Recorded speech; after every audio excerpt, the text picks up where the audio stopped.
मुच्यते। पूर्णस्य पूर्णमादाय पूर्णमेवावशिष्यते। ॐ शान्ति शान्ति शान्तिः। भद्रं कर्णेभिः शृणुयाम देवाः। भद्रं पश्येमाक्षभिर्यजत्राः। स्थिरैरङ्गैस्तुष्टुवांसस्तनूभिर्व्यसेमहि देवहितं यदायुः। स्वस्ति न इन्द्रो वृद्धश्रवाः। स्वस्ति नः पूषा विश्ववेदाः। स्वस्ति नस्तारक्षो अरिष्टनेमिः। स्वस्ति नो बृहस्पतिर्ददातु। ॐ शान्ति शान्ति शान्ति। प्रज्ञानं सुप्रधानं स्थिरचरनिकरव्याप्तिभिर्व्याप्य लोकान्। भुक्त्वा भोगान् स्तवेष्टान् पुनरपि दिष्णोद्भासितान् कामजन्यान्। पीत्वा सर्वान् विशेषान् स्वपतिमधुरभुक् मायया भोजयन्नो। माया संख्यातुरीयं परममृतमजं ब्रह्म यत्तन्नतोऽस्मि। यो विश्वात्मा विदिज विषयान् प्रास्य भोगान् स्तवेष्टान्। पश्चाच्चन्यान् स्वमतिविभवान् ज्योतिषा स्वेन सूक्ष्मान्। सर्वानेतान् पुनरपि शनैः स्वात्मनि स्थापयित्वा। हित्वा सर्वान् विशेषान् विगतगुणगणान् पापसो न स्तुरीयः। हम लोग इस प्रेमपुरी आश्रम बम्बई में मांडुक्य के ऊपर स्वाध्याय सत्र में उपस्थित है। मांडुक्य उपनिषद की में संबंध भाष्य अवतरणिका चल रही है। कल हम लोग 24 पृष्ठ पर देख रहे थे। विषय चल रहा है ये 4 प्रकरणों का निरूपण, जो आगम, वैतथ्य, अद्वैत प्रकरण और अलाप शांति प्रकरण, ये 12 उपनिषदों के जो मंत्र मांडुक्य के हैं उसके ऊपर 4 प्रकरण गौड़पादाचार्य के हैं।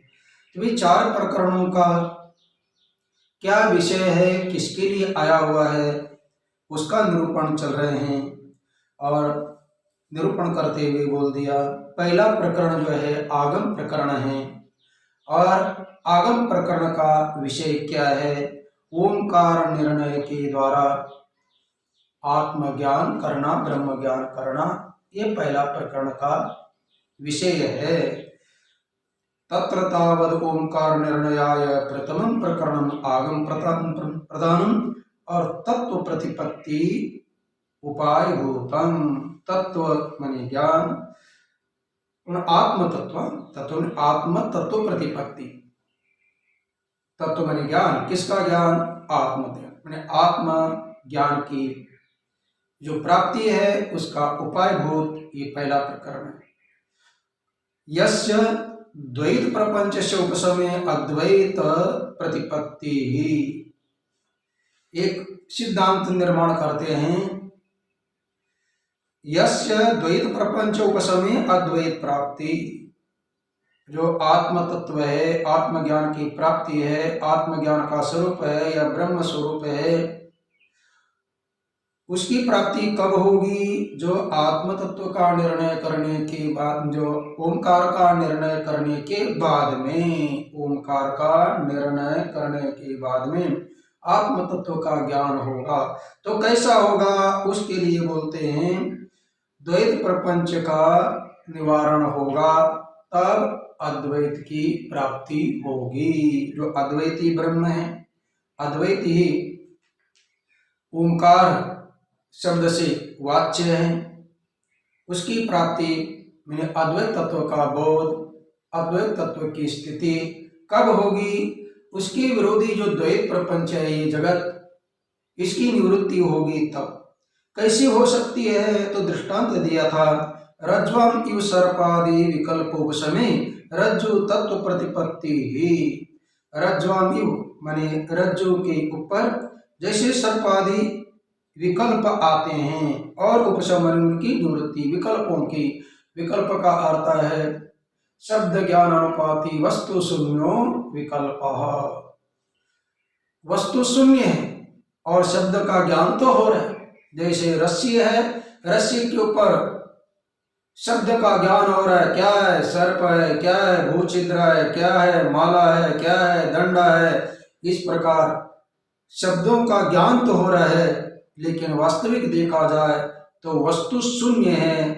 ना उसके ऊपर सर्प है, ना भूछिद्र है, ना माला है, ना दंडा है, लेकिन शब्दों का प्रयोग तो हो रहा है। देखो देखो सर्प, देखो दंडा, ये शब्द ज्ञान हो रहा है, लेकिन शब्द ज्ञान होने पर भी वहां वस्तु नहीं है। इसको बोलते हैं विकल्प। इसका मतलब अधिष्ठान के ऊपर जो अध्यस्त पदार्थ होते हैं, आरोपित पदार्थ होते हैं, न होते हुए जो दिखाई दे रहे हैं, जो भाषित पदार्थ है, उनको बोलते हैं विकल्प। जैसे व्यवहार में विकल्प का अर्थ होता है कि दो में से एक चुन लो भाई, विकल्प है। जैसे परीक्षा में भी अलग अलग विषय होते हैं, तो वैकल्पिक विषय रहता है कि आपको जो चाहे वो चुन सकते हैं, लेकिन यहाँ विकल्प का अर्थ अलग है और व्यवहार में विकल्प का अर्थ अलग है। वहां अपने को दो चार वस्तु है तो उसमें विकल्प दिया, इसका मतलब है भाई इतनी वस्तु है, इनमें से कोई ना कोई एक आप क्या कर ले, निर्णय कर ले, चूज कर ले, चॉइस कर ले। लेकिन यहाँ पर विकल्प का अर्थ है शब्दों का ज्ञान तो हो रहा है, लेकिन उस ज्ञान का अर्थ, शब्द का अर्थ, शब्द और शब्द का अर्थ, शब्द का जो अर्थ है उसको बोलते हैं वस्तु। सर्प ये शब्द हो रहा है, लेकिन सर्प शब्द का अर्थ जो वहां नहीं है। माला शब्द का ज्ञान हो रहा है, माला शब्द उच्चारण तो कर दिया, वाचक शब्द तो हो गया, लेकिन वाच्य रूपी जो अर्थ है वहां माला का वो नहीं है। तो ये यहाँ बोलते हैं जैसे रस्सी के ऊपर आरोपित अनेक विकल्प थे, उन विकल्पों की निवृत्ति होने पर अनारोपित जो रस्सी है, दूरी है, रज्जु है, उसका ज्ञान होता है। माने रस्सी पहले ज्यों की त्यों ही थी, उसमें कोई बदल नहीं है, लेकिन उसके अज्ञान से उसके ऊपर अनेक वस्तुओं का आरोप हुआ और उस वस्तु, आरोपित वस्तुओं का वाद किया, अपवाद किया, और अपवाद करने पर, वाद करने पर जिसका आरोप नहीं था, अनारोपित जो अधिष्ठान रस्सी है उसका ज्ञान हुआ। इसी प्रकार आत्मा के अज्ञान से ये आरोपित द्वैत प्रपंच हुआ और द्वैत प्रपंच होने के बाद में एकमात्र सब द्वैती द्वैत दिखाई देने लगा और ये द्वैत द्वितीयाद्वय भयं भवति, ये द्वितीय से दुख होता है और इस दुख की निवृत्ति के लिए द्वैत जो प्रपंच है उसकी निवृत्ति करनी है, उसका अपवाद करना है, उसका वाद करना है द्वैत की निवृत्ति होने पर। क्योंकि वो द्वैत की निवृत्ति कब होगी? अधिष्ठान के ज्ञान से। अनारोपित जो अधिष्ठान तत्व है उसका ज्ञान होने पर आरोपित वस्तुओं की निवृत्ति होती है। निवृत्ति होते का अर्थ है बाद होता है, अर्थात वो वस्तु रहेगी, दिखाई देगी, नाम नामी रहेगा, वाच्य वाचक सब रहेंगे, लेकिन उनमें जो शक्ति थी हमें बांधने की वह नहीं रहेगी, उसको बोलते बाद। तस्य अब एक बार द्वैत प्रपंच का बाध करने के बाद में अद्वैत में स्थित हो जाना। ये किसके द्वारा होता है? द्वैत की निवृत्ति हो गई, इसका मतलब निवृत्त होने वाला द्वैत झूठा है। निवृत्त हो गया इसका मतलब आया था तभी तो उसकी निवृत्ति कर दी। हटाना, निवृत्ति का अर्थ हटाना। हटाना माने जो पहला नहीं था, आया हुआ था, उसको हटाया। जैसे आजकल बीमारी को हटाने के लिए पूरा जगत ही लगा हुआ है, पूरा विश्व लगा हुआ है। ये आई हुई दैविक आपत्ति रूपी जो वैश्विक बीमारी है, इसको हटाने के लिए कोरोना को सब लोग लगे हुए हैं। इसका मतलब पहले ये नहीं थी, अचानक आई है, अब उसको हटाना है। उसको हटाने के बाद में ही सभी की शांति होगी, अन्यथा पूरा का पूरा विश्व अशांत है। न दिखाई देने वाले एक बीमारी से क्या आश्चर्य है, एक न दिखाई देने वाली बीमारी से पूरा का पूरा विश्व त्राहिमाम त्राहिमाम कर रहा है। और इधर सभी का निर्माता वो नहीं दिखाई देता है बोल के उसके अस्तित्व के ऊपर ही नाकारते हैं। वो आगे विषय आने वाला है। तो कहने का तात्पर्य द्वैत प्रपंच की निवृत्ति हो जाने के बाद में रज्जु तत्व की उत्पत्ति होती है। फिर बाद में बोलते हैं तस्य द्वैतस्य हेतु तो वैतुत्य प्रतिपादनाय द्वितीय प्रकरणम। जो द्वैत है जिसकी आपने निवृत्ति की, वो वास्तविक उसका स्वरूप क्या है? उसका स्वरूप है मिथ्या, इसलिए तो हट गया। अब आई हुई बीमारी थी इसलिए वो हटेगी। यदि बीमारी हम किसी की प्रकृति होगी तो कभी हटेगा नहीं है। जैसा ये शरीर का रंग है, ये रंग उसकी प्रकृति है, इसलिए कितना भी साबुन लगाया जाए तो कभी भी ये रंग जाने वाला नहीं है। हाँ, इसके ऊपर कुछ दाग लग गया हो, किसी का तेल का आदि कोई पीला हो, अपना सफेद हो गया तो आगंतुक था, तो ऐसी कोई दवाई लगाने के बाद में उसकी निवृत्ति होगी। इसका मतलब जो आगंतुक है, आगम है तो उसका अपाय है। आगमापायनो अनित्य, जो आते हैं जाते हैं वे अनित्य हैं, तो द्वैत की निवृत्ति होती है। इसका मतलब है वह जो है मिथ्या है। इसलिए तस्य द्वैतस्य हेतु तो वैतत्य प्रतिपादनाय द्वितीय प्रकरणम। जो द्वितीय प्रकरण है उसका नाम है वैतत्य प्रकरण। वैतत्य का अर्थ है विगता तत्वम यस्मात् स वैतत्यम, जिसमें से तत्व कहिए, यथार्थत्व कहिए, वास्तविकता कहिए, जिसमें निकली गई है या तथ्य नहीं है, उसको बोलते हैं वैतत्य। इसका मतलब है युक्ति के द्वारा ये जो द्वैत प्रपंच है वह मिथ्या समझना है। मिथ्या का अर्थ कल मैं कह रहा था, सर्प रहता है, लेकिन सर्प के दांत में जो जहर की पोटली रहती है, बोलते हैं जहर की छोटी सी थैली रहती है, वो जहर की थैली निकालने के बाद में अब उसका जहर उसमें रहता नहीं है। आप लोग जानते हैं पेटों में ऑपरेशन करके कई प्रकार की थैलियां रहती हैं, वो निकालने के बाद में वहाँ उसका असर पड़ता नहीं है, जो होना था, जमा होना था। तो इसी प्रकार सर्प के अंदर जो जहर पूरा का पूरा शरीर में नहीं रहता है, उसके दांत के नीचे थैली रहती है, बोलते हैं उस थैली में वो जमा रहता है, और जमा करने वाली थैली निकाल दी तब अब वहाँ जहर उसमें कहीं रहेगा नहीं है। फिर उसके साथ आराम के साथ खेलता जाएगा, तो कोई क्या नहीं है, दुख होने वाला नहीं है। इसी प्रकार ये संसार रूपी जो सर्प है, ये संसार रूपी सर्प में हमारे लिए मारने की शक्ति क्या है? उसमें अहंता, ममता, राग, द्वेष, ये सब जब तक हमारे सिर अंदर बैठे हुए हैं तब तक ये द्वैत हमें मारने का काम करेगा, अर्थात पुनः पुनः आवागमन का कार्य चालू रखेगा। किंतु जिस क्षण हमें ये पता चला कि इसके अंदर से ज्ञान के द्वारा जहर जो बात कर दिया तो आनंद ही आनंद है, फिर जीवन मुक्त ये है, और जीवन मुक्त की अवस्था को बोलते हैं ब्रह्म स्वरूप, तुरीय अवस्था में रहते महापुरुष। तो कहने का तात्पर्य जो द्वैत प्रपंच है वो मिथ्या सिद्ध करने के लिए द्वितीय प्रकरण है। वो किसके द्वारा?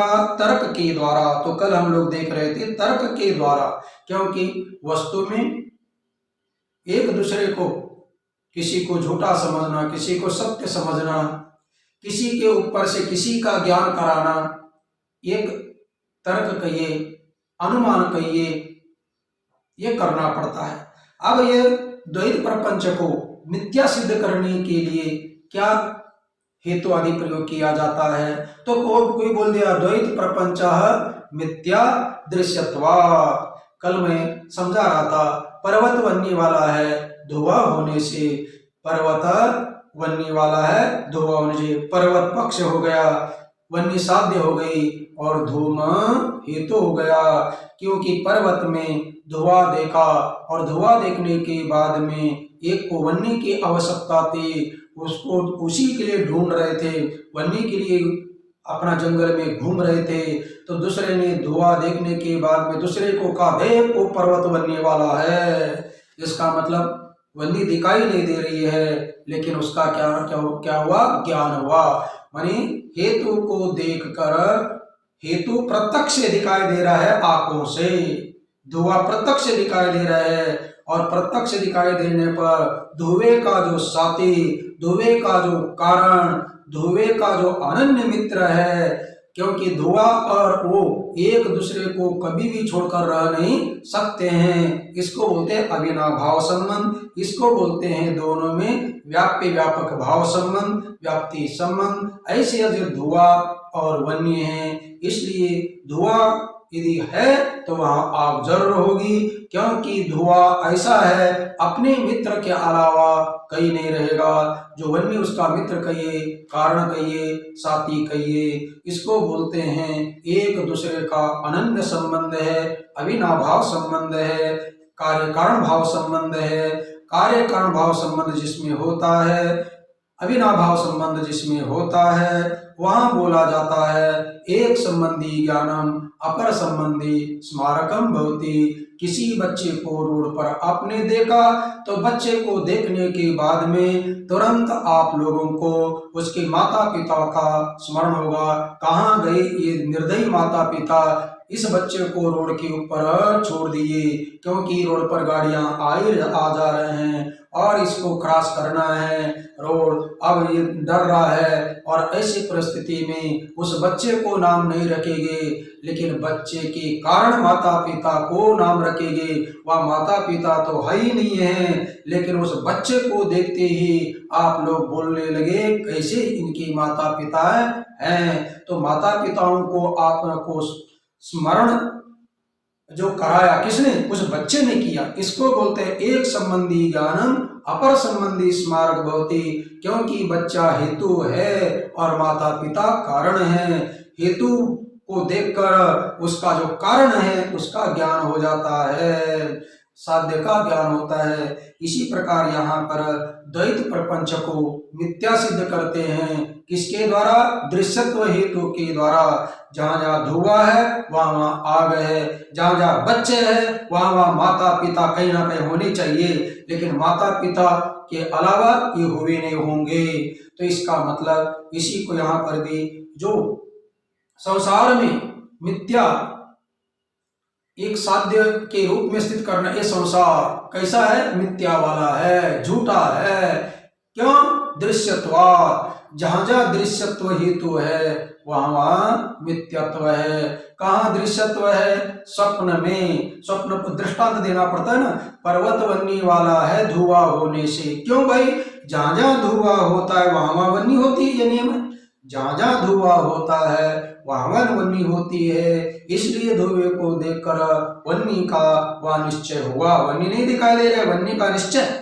इसको बोलते हैं अनुमिति। अनु मनी बाद में, मिति मनी ज्ञान, मनी कार्य को देखकर कारण का जो ज्ञान होता है उसको बोलते हैं अनुमिति, उसको बोलते हैं साध्य का ज्ञान। साध्य का ज्ञान कहिए, अनुमिति कहिए।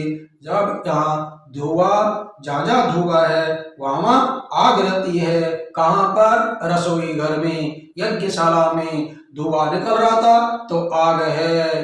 आंगन में अपना ठंडी के दिन में अपना लकड़ी लगाते रहते, धुआं निकलता रहता है, आग रहती है। गौशाला में आदि अपना धुआं कर देते हैं, क्योंकि वहाँ अनेक प्रकार के मच्छर आदि रहते हैं, रात को तकलीफ देते हैं जानवरों को, तो धुआं करने पर वो भाग जाते हैं, इसलिए वहाँ धुआं करते हैं तो वहाँ आग रहती है। इसी प्रकार जहाँ बच्चा रहता है वहाँ कहीं ना कहीं उनके माता पिता अवश्य होने ही चाहिए, मतलब संसार में होने ही चाहिए, भले गए हो लेकिन उनका नाम तो ये अमुक माता पिता है। तो इसको बोलते हैं कार्य को देखकर कारण का ज्ञान, कारण का स्मरणात्मक ज्ञान हो ही जाता है। इसी प्रकार जहाँ जहाँ दृश्यत्व है वहाँ वहाँ मिथ्यात्व है। जैसे स्वप्न में अनेक प्रकार के पदार्थ दिखाई दिए, मस्त आनंदित हुआ और आनंद होने के बाद में किसी ने जगा दिया और जग कर बोलने लगा, अरे भैया अभी तो मैं आनंद ले रहा था, लेकिन मेरे आनंद में आपने खलल डाल दी, आनंद को भंग कर दिया। कहाँ गया आनंद? अरे गायब हो गया, गायब हो गया। मैं दिखाई तो दे रहा था ना, आनंद दिखाई दे रहा था, उसमें दृश्य तो था लेकिन गायब हो गया तो मिथ्या। इसी प्रकार स्वप्न प्रपंच में दृश्यत्व है तो मिथ्या है, और स्वप्न को जगत को भी मिथ्या सिद्ध करना है। अरे स्वप्न प्रपंच मिथ्या है, दृश्यत्व जैसे जागृत अवस्था में भी दृश्य होता है वो आग मापाई होता है, मिथ्या होता है। इस प्रकार यह कहने का तात्पर्य तर्क के द्वारा ये सिद्ध किया जाता है, क्योंकि तर्क प्रमाण हो, तर्क को विशेष करके प्रमाण मानते हैं दूसरे शास्त्र में, और वेदांत में तो आगम श्रुतियां प्रमाण, शब्द प्रमाण बोलाता है। शब्द प्रमाण ही प्रत्यक्ष प्रमाण की अपेक्षा शब्द प्रमाण, और शब्द भी किसके? अप्त वाक्य प्रमाण। ये ऋषि महर्षि हमारे अप्त है और बाद में श्रुति शब्द है, उसको बोलते आगम प्रमाण। तो कहने का तात्पर्य यहाँ द्वितीय प्रकरण वो बोल दिया, वह वैतथ्य प्रकरण है। क्यों? हेतु के द्वारा ये द्वैत प्रपंच जितने भी है ये मिथ्या है। अब द्वैत प्रपंच आपने मिथ्या सिद्ध कर दिया, द्वैत प्रपंच का आपने वाद किया, द्वैत प्रपंच का आपने अपवाद किया। वाद कहिए, मिथ्या कहिए, अपवाद कहिए या निवृत्ति कहिए। द्वैत प्रपंच की निवृत्ति की, द्वैत प्रपंच को मिथ्या सिद्ध किया, द्वैत प्रपंच का वाद किया, द्वैत प्रपंच का जो आरोप हुआ था उसकी निवृत्ति का अपवाद किया, आरोप का अपवाद किया। सब शब्द पर्यायवाची, चारों शब्द का प्रयोग किया, लेकिन चारों शब्द एक प्रकार के ही होते, थोड़ा थोड़ा अर्थ में भेद। ये किसका अपवाद किया? द्वैत का अपवाद किया। द्वैत का क्या किया? वाद किया। द्वैत का क्या किया? निराकरण किया। द्वैत को क्या सिद्ध किया? मिथ्या सिद्ध किया। इससे क्या प्रयोजन मिला? इसके फल क्या आया? अद्वैत की सिद्धि। माने अद्वैत एक ही सत्य है। अद्वैत का अर्थ है एको ब्रह्म द्वितीयो नास्ति, एकमेव द्वितीयम ब्रह्म, नहीं नानास्ति किंचन। नाना का अर्थ है द्वैत नहीं है और एक है, इसका मतलब एको हम बहु श्यामा, वो मैं एक था बहुत हो जाऊं बल्कि अनेक हो गया, इसको बोलते हैं एक में अनेक हो जाना, इसको बोलते हैं आरोप। आरोप हो गए, एक था अनेक हो गया, मैंने अनेकों का, एक में अनेक वस्तु का आरोप हो गया। और फिर बाद में, बाद का अर्थ है अनेक आरोपों का अपवाद कर देना, मैंने अनेकों को एक में समाहित करना, ये क्या है? अपवाद है। और एक में अनेक को सिद्ध करना आरोप है। अध्यारोप अपवादाभ्याम निष्प्रपंचम प्रपंचते। अध्यारोप केवल आरोप बोलिए, अध्यारोप बोलिए, आदि लगाइए नहीं, लगाइए न लगाइए, आरोपित बोलिए, अध्यारोपित। मैंने पहला संसार में ये दो पदार्थ पहला समझना है, एक अध्यारोप और दूसरा अपवाद। जैसे किसी को थोड़ी सी फुंसी हो गई, फुंसी हो जाने के बाद में उसको अंदर दबी जाए ऐसी डॉक्टर दवाई देते नहीं है, क्योंकि अंदर दब जाए तो पुनः कहीं ना कहीं वो उसका असर करेगा। उससे अच्छा थोड़ी सी फुंसी को बड़ा पकाने के लिए दवाई देते हैं। अब थोड़ी सी फुंसी पक जाती है, बड़ा फोड़ा हो जाता है। अरे लगता है कि डॉक्टर कैसा डॉक्टर है, थोड़ी सी फुंसी थी उसको तो अंदर से अंदर गायब न करते हुए इतना बड़ा कर दिया, पक गया। अब देखिएगा, छोटी सी फुंसी बड़ी हो गई, इसको बोलते हैं अध्यारोप हो गया, पक गया। और बाद में डॉक्टर ने कैंची से काट दिया, ऑपरेशन किया, तो ये हो गया अपवाद। माने नहीं है उसको बढ़ाना अध्यारोप, और उस अध्यारोप को जड़ के साथ निकाल देना, इसका नाम है अपवाद। माने एक में अनेक हो जाना अध्यारोप, और अनेकों का पुनः एक में स्थित करना, इसको बोलते हैं अपवाद। ये वेदांत के, लेकिन ये अध्यारोप अपवाद वेदांत के शब्द है, लेकिन तर्क के द्वारा ये मिथ्या सिद्ध करना है। अब कोई बोलेगा ठीक है, द्वैत प्रपंच मिथ्या सिद्ध कर दिया, और किसके किस फल के लिए? अद्वैत में स्थित होने के लिए। अब बोलते हैं आपका जो अद्वैत है एक है, और एक है तो इस संसार में अनेकत्व कैसा है? देख तेरी संसार की क्या हो गई हालत, कितना बदल गया इंसान। आदि देखिएगा, चांद ना बदला, सूरज ना बदला, ना बदला रे आसमान, कितना बदल गया इंसान। एक हंसता है 10 रोते हैं। प्रतिपराय का गीत कितने मार्मिक है, मतलब कहने का तात्पर्य ये कितना अलग अलग प्रकार के दिखाई दे रहे हैं। फिर ये अद्वैत रहा कहाँ? अद्वैत कहाँ है? यदि अद्वैत होता तो सब सुखी के सुखी होने चाहिए थे, सब दुखी के दुखी होनी चाहिए थे, लेकिन व्यवस्था तो यहाँ कुछ भी नहीं है। इसलिए जो आप अद्वैत बोलते हैं वो अद्वैत भी मिथ्या है। इसको बोलते हैं, जिस अद्वैत के लिए द्वैत को मिथ्या सिद्ध किया था, वो अभी द्वैतवादी जो होते हैं, जो प्रतिवादी जो होते हैं, वो भी बोलेंगे हमारा आपने जो द्वैत को मिथ्या सिद्ध किया, ठीक है, आपका कार्य सिद्धि के लिए हमारे द्वैत को मिथ्या सिद्ध किया, तो आपका अद्वैत भी मिथ्या है। इसको बोलते हैं वादी भद्रम न पश्यति। वादी भद्रम न पश्यति, वादी प्रतिवादी रहते हैं ना, अतः सिद्धांती, और दूसरा वादी का अर्थ है पूर्व पक्ष, और सिद्धांती पूर्व पक्ष, लेकिन वादी प्रतिवादी ये व्यवहार का अर्थ होता है। और उस वादी को लेकर, पूर्व पक्ष को लेकर शास्त्र में एक पंक्ति का उल्लेख किया जाता है, वादी भद्रम न पश्यति, अर्थात प्रतिपक्ष कभी भी सिद्धांत पक्ष की बात मानने के लिए तैयार होता नहीं है। वो कितनी भी अच्छी हो तो उसमें नुक्ता चीनी किए बिना उनकी क्या है स्थिति नहीं रहेगी, उनका अस्तित्व ही नहीं है। जो प्रतिवादियों का, पूर्व पक्ष का अस्तित्व उसी के ऊपर टिका हुआ है कि उनका कल वादी भद्रम न पश्यति, सिद्धांती का जो सिद्धांत है वो उसको कभी अच्छा लगता नहीं है। उसको किस प्रकार खंडन किया जाए, किस प्रकार उसका जो है सिद्धांत को उखाड़ के फेंक दिया जाए, और ये जैसे शास्त्र में ये चर्चा चलती है, इसी प्रकार आज हमारे क्या बोलते हैं, यहां से लेकर वहां तक सभी सरकारों में यही चलता रहता है। इसका वर्णन नहीं, केवल दृष्टांत आप लोगों को केवल वहां का स्मरण के लिए मैंने दिया, वहां का विवेचन करने की कोई आवश्यकता नहीं है। तो इसको बोलते हैं वादी भद्रम न पश्यति। इस पंक्ति को लेकर तुरंत जो द्वैतवादी है वो बोलेगा हमारा द्वैत जैसा मिथ्या है, इसी प्रकार आपका अद्वैत भी मिथ्या है। क्यों? अरे अद्वैत मिथ्या, व्यवस्था अनुपपत्ति है, व्यवस्था अनुपपत्ति, कोई व्यवस्था नहीं है। अरे अद्वैत का एक ही, अद्वैत का अर्थ है एक स्वरूप, तो एक स्वरूपता तो है ही नहीं है। और बोलते हैं कि द्वैत मिथ्या है और अद्वैत सत्य है। अद्वैत यदि सत्य होता तो एक ही प्रकार का होना चाहिए था। इतने सुखी इतने दुखी ये कैसे हो सकते हैं? इसलिए उसको बोलते हैं, देखिएगा,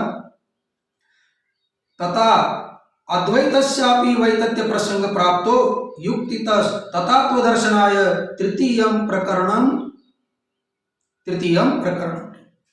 तथा अद्वैतस्यापि वैतथ्य, मैंने इसको बोल दिया वादी भद्रम न पश्यति, आपने द्वैत को मिथ्या सिद्ध किया, इसी प्रकार आपका जो अद्वैत है वो अद्वैत भी मिथ्या हो सकता है। क्यों हो सकता है कि उसमें एकता एक रूपता नहीं है। अद्वैत का अर्थ एक रूप, और संसार में वैचित्र्य रुचि नाम वैचित्र्य द्विजकुटिर नाना पतजुषाम, अनेक मुंडे मुंडे मथिर भिन्ना, जितने दृश्य दिखाई देते हैं उतनी विचित्रता है। और आप बोलते हैं कि अद्वैत अद्वैत, ये अद्वैत में कोई भी व्यवस्था नहीं है, इसलिए इसको हम कह सकते हैं कि ये भी मिथ्या है, अद्वैत भी मिथ्या है। जैसा हमारा अद्वैत मिथ्या है, दृश्यत्वाद बोल दिया, इसलिए प्रतिवादी बोल सकता है कि अद्वैत मिथ्या है। अदृश्यत्वाद, कोई अद्वैत दिखाई देता नहीं है, मिथ्या है, जो दिखाई नहीं देता है। कैसे? अरे देखिएगा, जो वंद्या पुत्र आदि दिखाई देता ही नहीं है, इसलिए वो भी हाई नहीं है। इसी प्रकार अद्वैत नाम की भी कोई चिड़िया नहीं है, इसी को तो बोलते शून्यवाद, कोई भी नहीं है। इस प्रकार पूर्व पक्ष जो है वादी है, अपना मत स्थापन कर सकता है। लेकिन पहला तो यही बोलते हैं कि आपका अद्वैत भी मिथ्या है, अद्वैत में किसी प्रकार की व्यवस्था नहीं है। अव्यवस्थित होने के कारण जहां जहां अव्यवस्था होती है वहां अद्वैत स्वरूप कैसा हो सकता है? हाँ, द्वैत में अव्यवस्था है, क्योंकि अद्वैत का अर्थ ही होता है कि मुंडे मुंडे मतिर भिन्ना, जितने मार्ग है उतने मार्ग से जा सकते हैं, ये तो द्वैत है। द्वैत में अव्यवस्था हो सकती है, लेकिन अद्वैत में तो एक ही व्यवस्था होनी चाहिए। वहां किसी प्रकार की व्यवस्था में दखल अंदाजी माने अनेकत्व नहीं आना चाहिए। इस प्रकार जो है जन्म, कोई की एक जन्म रहा है एक मर रहा है, इसी को बोलते हैं क्या? व्यवस्था। अद्वैत यदि मानते हैं तो अद्वैत में कहाँ एक व्यवस्था है? एक आ रहा है तो कितने जा रहा है, कोई व्यवस्था नहीं है, इसलिए अद्वैत मिथ्या है। ये इसको निराकरण करने के लिए तृतीय प्रकरण है, और तृतीय प्रकरण कौन है? अद्वैत प्रकरण है। अद्वैत प्रकरण, इसलिए अद्वैतस्यापि वैतथ्य प्रसंग प्राप्त हो, मैंने अद्वैत को भी वैतथ्य माने मिथ्यात्व प्रसंग आ जाने पर युक्तितः तथात्वं दर्शन, युक्ति के द्वारा पुनः तर्क के द्वारा, तथात्व माने सत्यत्व दर्शनाय, सत्यत्व प्रतिपादनाय, अद्वैत सत्य ही है, युक्ति के द्वारा प्रतिपादन करना है। द्वैत मिथ्या है, ये तो युक्ति के द्वारा सिद्ध किया, लेकिन अब वही द्वैतवादी जो क्या बोलते हैं वैतथ्य प्रकरण को सिद्ध किया था, लेकिन वही तुरंत बोलते हैं आपका अद्वैत भी मिथ्या होने का, नहीं अद्वैत मिथ्या नहीं है, वह सत्य है। वो सत्य प्रतिपादन करने के लिए अद्वैत प्रकरण है। और अद्वैत प्रकरण का अर्थ फिर कैसा करेंगे? फिर व्यवस्था लगाएंगे। देखिएगा, अद्वैत में एक है, एक ही वस्तु है, लेकिन अनेक जो दिखाई दे रहे हैं, ये अनेक दिखाई देते हैं, ये उपाधि के कारण दिखाई देते हैं। जैसे एक सूर्य भगवान है, और नीचे सूर्य के प्रतिबिंब कहीं घड़े में पड़े हुए हैं, कहीं तालाब में पड़ा हुआ है, कहीं अपना नदी में पड़ा हुआ है। अब सभी प्रतिबिंब अलग अलग दिखाई देंगे। अब तालाब का स्थिर दिखाई दे रहा है और स्वच्छ भी दिखाई दे रहा है, लेकिन जो नदी में पानी जा रहा है वहां मटमैला भी पानी है, प्रतिबिंब दिखाई दे रहा है, लेकिन वो कटा अपना एक तो कंपन भी हो रहा है हिलने के कारण, और मटमैला भी दिखाई दे रहा है। सूरज तो एक है, लेकिन एक होने पर भी उसके प्रतिबिंब अनेक प्रकार के हो रहे हैं। तो प्रतिबिंब अनेक प्रकार के होने में सूर्य का हाथ नहीं है, वह तो किसका हाथ है? उपाधि का हाथ है। उपाधि ने अपने पास में रहने वाले को अपनी सत्ता दे देते हैं, अपने गुण धर्म देते हैं। उपाधि का अर्थ ही होता है ना, उपाधि क्या करती है? समीप में रहने वालों को अपने गुणों का आदान कर देते हैं।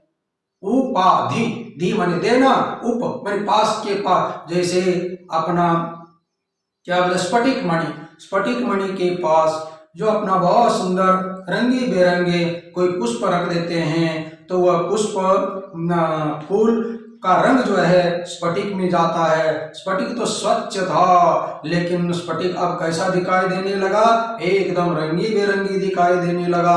अरे स्फटिक रंगी बेरंगी कैसा दिखाई दे रहा है, क्यों दिखाई दे रहा है? बोले स्फटिका वैचित्र्यात्, क्यों बोलते हैं अनेकत्व दृश्यत्व में, अनेक दृश्यत्व अनेकत्व कुछ भी उसका दे दीजिएगा, मैं अनेक प्रकार का दिखाई दे रहा है। तो ये अनेक प्रकार का दिखाई दे रहा है, उसमें रंगी बेरंगी दिखाई दे रहा है। ये जो दृश्यत्व अनेक प्रकार का है किसके कारण है? उपाधि के कारण है, जो अनेक प्रकार के घोर उसके कारण। स्फटिक मणि आप जो है स्फटिक पत्थर किसी अपना बेंच पर रख दीजिएगा, कांच पर ही रख दीजिएगा, कांच के नीचे एक थोड़ा सा अपना क्या बोलते हैं एक बाल पड़ा हुआ था और उसके ऊपर स्फटिक रख दिया।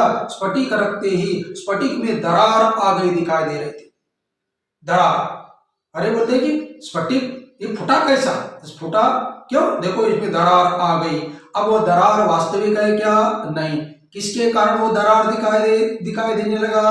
दरार का जो रूप दिखाई देने लगा वो बाल की उपाधि थी, नीचे बाल पड़ा हुआ था, वो होने के कारण काली ऐसी दरार आगे दिखाई दे रहा था। इसी प्रकार यहाँ पर भी एक सूर्य होने पर भी अनेक प्रकार के प्रतिबिंब दिखाई देते हैं। इसलिए सूर्य में जो एक भाव है, एकत्व है, सूर्य अद्वैत है, उसमें किसी प्रकार की हानि होने वाली नहीं है। सूर्य एक ही है। इसी प्रकार आत्मा कहिए, ब्रह्म कहिए, अद्वैत स्वरूप एक ही स्वरूप है। वो एक स्वरूप होने पर भी ये अनेक प्रकार का विचित्र संसार दिखाई देता है। इसका कारण है प्रत्येक जीव की उपाधि। जैसा वह उपाधि लेकर आया हुआ है वैसा वह है। उपाधि यदि पूर्व में पुण्य अच्छा किया होगा, सुकृत अच्छा था तो यहाँ सुखी दिखाई देगा, और पूर्व का जो पुण्य उतना अच्छा नहीं रहेगा तो यहाँ दुखी दिखाई देगा। तो यहाँ सुखी और दुखी दिखाई दे रहे हैं। इसका कारण है कि पूर्व का अपना कर्म, और उस कर्म के कारण ये शरीर उपाधि मिल गई, और इस उपाधि के कारण एक सुखी और एक दुखी दिखाई दे। तो इसका मतलब ये सुख दुख जन्म मरण इसको बोलते हैं व्यभिचारी, इसको बोलते हैं द्वैत। ये व्यभिचारी है, आने जाने वाला है। लेकिन जिस अद्वैत के ऊपर ये आने जाने वाला है वो ज्यों की त्यों है, वो तस क्या बोलते हैं जैसे कि तैसे टस के मस में होता है। इसलिए अद्वैत सत्य है। इसको सिद्ध करने के लिए मन युक्ति के द्वारा झूठा सिद्ध कर रहा था, तो अपने पुनः दूसरी युक्ति के द्वारा अद्वैत ही सत्य है और बाकी सब वैतथ्य है। माने वैतथ्य का अर्थ मिथ्या है। अब बोलते अद्वैतस्य, ये तृतीय प्रकरण क्या है? अद्वैत प्रकरण। पहला प्रकरण हो गया आगम, फिर वैतथ्य प्रकरण, अद्वैत प्रकरण। और अद्वैत प्रकरण को भी अब वादी भद्रम पश्यति, अब अद्वैत की स्थिति हो जाने के बाद में अनेक आ जाएंगे, एक को खंडन करने के लिए अनेक आ जाएंगे।